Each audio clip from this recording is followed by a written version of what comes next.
Hello, everyone, and welcome to Jack Stedman Rants. Today, I thought I'd try out a new format and surf the internet with you guys. I thought this would be a good way to look at articles and things like that. So, for my first video in this format, we're doing a Sean King article.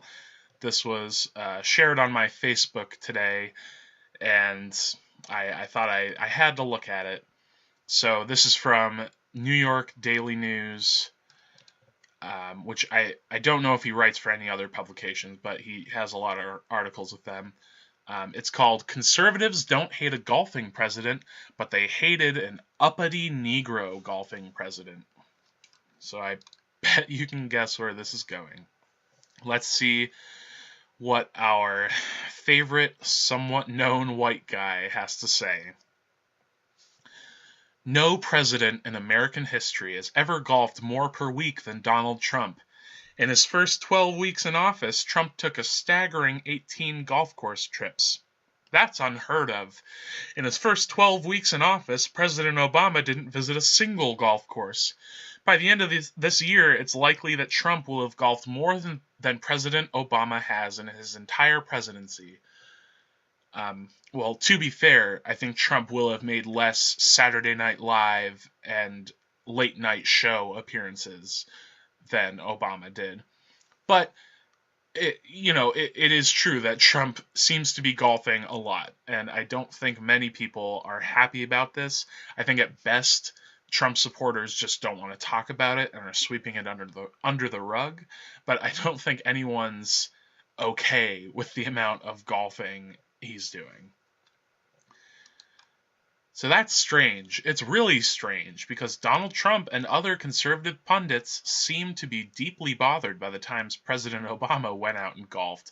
It appeared to genuinely offend them. They obsessed over it. Well, yeah, because a Democrat was in the Oval Office. So of course they're going to get upset because they don't like him. So when they see him seemingly slacking or playing games, it frustrates them because they want him to be working hard and trying to be president. So when we see our president not doing the best they can, it gets frustrating.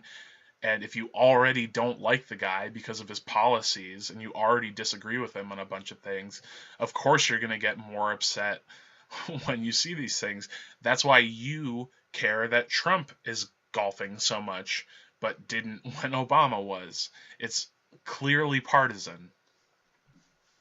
So, throughout the campaign, Trump frequently riffed on how much Obama golfed and pledged, "I'm going to be working for you. I'm not going to have time to go play golf." The crowd ate it up.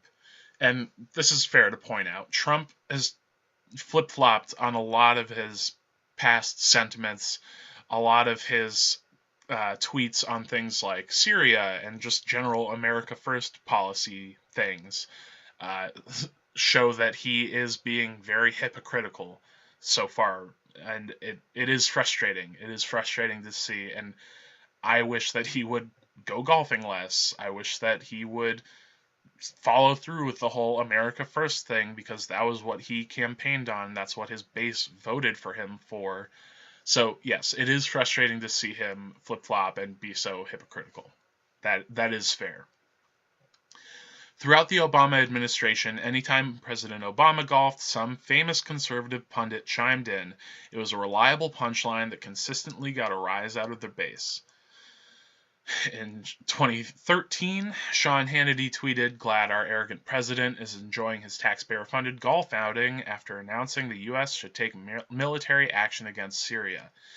So what he's pointing out is that it's absurd to see someone go and play a game like golf, which even like it's a very upper class game too, after making such important life-changing decisions for people the world over. After discussing military strategy, it's off-putting to see someone be relaxed and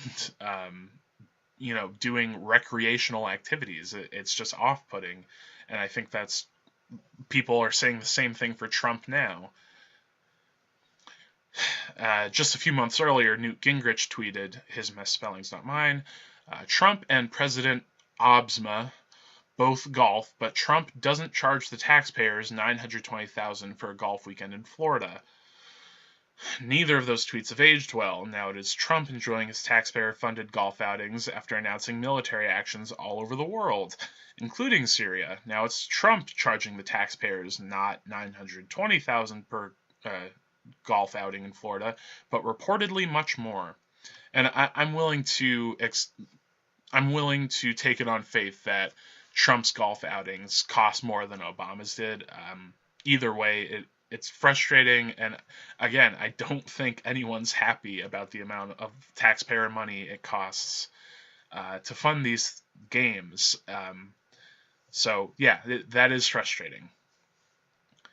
Suddenly, the costs of golfing don't seem to offend Trump or Newt or Hannity anymore, and I sincerely, genuinely don't think the problem is political, it's racial. Well, no, it is political, it's partisan. The whole strategy of the Republican Party in this last election was to just get their guy in the White House. It didn't really even matter if they were actually a conservative, if they were consistent. It didn't matter that person was Trump, as long as Trump was our guy, and as long as Trump had the R next to his name, And so they were willing to ignore his flaws and just kind of sweep them under the rug. They're willing to take the bad with the good. And this is just one of those things that they are willing to kind of ignore because, hey, our guy's in the Oval Office, so at least there's that. And so, yeah, it is political. And I hope Sean backs up his sincere, genuine thought. More than ever, it's clear that conservatives never really had a problem with a golfing president. What they hated seeing was a black golfing president. No, what they hated seeing was a Democrat golfing president, just like what you hate seeing is a Republican golfing president. I also think this was the subconscious message that Trump was pulling on throughout the campaign trail to his almost exclusively white audience. The racist caricature of the uppity Negro has deep roots in this country. Actually, but before I read that, his almost exclusively white audience, well, America is a very white country, okay? So the fact that his audience was almost exclusively white I don't know why he's pointing that out, besides to say, oh, they're mostly white, so they probably kind of racist, guys. They're probably racist. If, not a lot of blacks and Latinos supported him. He's probably racist if it's mostly white people, guys. Anyway, the racist caricature of the uppity Negro has deep roots in this country. Uppity Negroes have irritated white folk for over 100 years. In its most simple form, the uppity Negro is a black man or woman who enjoys anything other than working from sunup to sundown. Particularly, an uppity Negro is a black man or woman who enjoys creature comforts in life that some whites may not yet be able to afford to enjoy. Say a musical, a play, fine dining, or you guessed it, a round of golf. I hate to say it, but it is current year, and I don't think many Americans bat an eye when they see a black person on the golf course or as a CEO or watching a play or at a nice restaurant. I think it's a small fringe element that still gets upset about this kind of thing. But Sean King does that thing that a lot of progressives seem to do nowadays, and social justice types, that they think we're still living in the 50s. They think there's the white supremacist capitalist patriarchy is still out to get them, and I just don't know how they're getting that from living in the world. So it's why referencing Obama golfing got such a rise out of white working class crowds. It was a coded way to say, how dare that uppity Negro golf and enjoy leisure time while we work hard to make this country what it truly is. Of course, they could never use those words, but I truly believe that is what they wanted to say every single time they expressed disgust and disdain seeing Obama golf. And here, Sean King is just clearly putting words in people's mouths, or not even that, he's putting thoughts in their heads. He's saying, no, guys, this is what they were really thinking, and he clearly has no evidence to back that up. How could he? So this is clearly a dumb article, but let's keep going.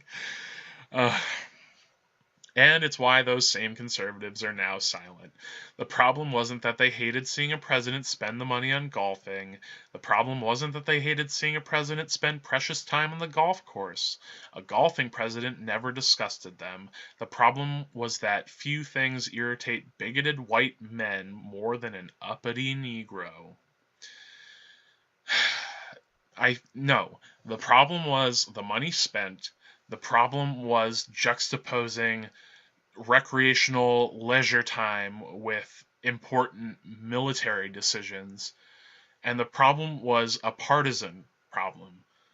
They were upset that they had a Democrat in the White House, and so that it's easy to pick on these kinds of things. And now that it's a Republican, they're kind of not really looking at it, and they don't want to talk about it as much. But nobody's happy about it. Like, anybody, if you ask them, like, are you okay that Trump has spent millions of taxpayer dollars to golf and it's only been, like 2 months of his presidency? I don't think anybody agrees with that. Even ardent Trump supporters probably aren't that excited about that, but they're just willing to take the bad with the good. And if Obama was anything to the average white bigot, he was just that, the quintessential uppity Negro, with his Harvard law degree and his beach trips to his home state of Hawaii. Over and over again, white conservatives obsessed over things like the exact costs of Obama's family vacations. Now, though, with tons of money being spent to protect the entire Trump family as they gallivant all over the world for business or pleasure, those same critics are now silent. And, I mean, I'm going to say it again. It's partisan. It's not racial. It's partisan. Imagine Michelle Obama demanded to live in a gold-plated penthouse in the middle of Manhattan, costs be damned, while President Obama lived in the White House alone. The outrage would be riot-level fierce. I don't know how you could know that, Sean, but it's a hypothetical, so you don't, but whatever. Now conservatives no longer care. Again, it was never about costs or convenience. It was all about white rage at the gall of uppity Negroes to do anything other than work their fingers to the bone. Right, because in 2017, Trump's base just wants to see all black people in the lower class, or I guess as slaves again. Maybe that's what he's saying. We can't stand to see black people that are above the working class. It's just so frustrating. I don't understand what world Sean King lives in. But anyway, thanks for sticking with me through this stupidity, and